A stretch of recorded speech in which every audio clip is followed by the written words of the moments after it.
That's what we wanted.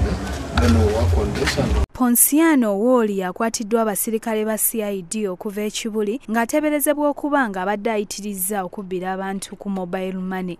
Waliwo omwami ono bamuyita Woli yeeyita wa poliisi amayinja 3 azza kukoninga abantu mu kibuga abakoninga ku mobile money abakoninga mu section nyingi yeeyita amayinja 3 abajjako sente ajjako abantu mu kibuga sente yeeyita wa musirikale w'amayinja 3 kati wano wali azenga ko balaga nti asula ne mukoddomi we aleeteddwa ekamwokya gyagambibwa okuba nti gy'abadde asula ewa mukoddomi we kyokka waka tewasangiddwawo omuntu n'omu. Kino kiwaliriza poliisi okuyita nannyini nnyumba Nakigudde Jane olwo ne baaza ennyumba yonna kyokka tebasanzeemu kintu kyonna ekibalaze nti omusajja ono abadde alimba.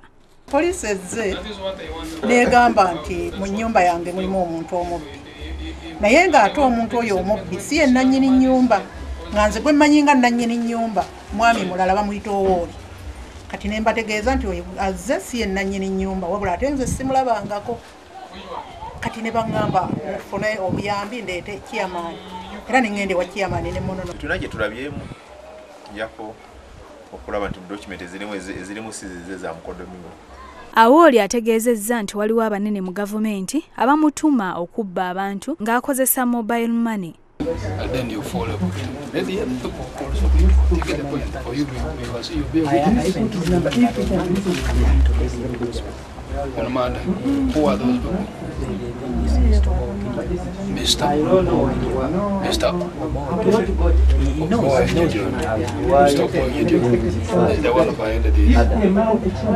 Omu ku batuuze asiimye emitwe gy'omukuŋŋaanya w'agataliiko nfuufu era naye n'amuwaayo omutwe gumu gw'abakozesa ku mboozi y'omusajja ono. Awo nze kulaba omutwe omusajja yeefula amayinja 3 wa poliisi mu kibuga akwatiddwa anyaze abantu abamazeeko mu kibuga eyo nyo kikola ze bajja kulaba kyekibwe omutwe gwe baleese. Wabula oluvannyuma omusajja ono atadde omukono ku kiwandiiko olwo ne bamuzza ku mpingu ne bamutwala ku poliisi ayongere okubitebya. Sise birungi yakusakidde eggulire lino ku Rabukedde TV.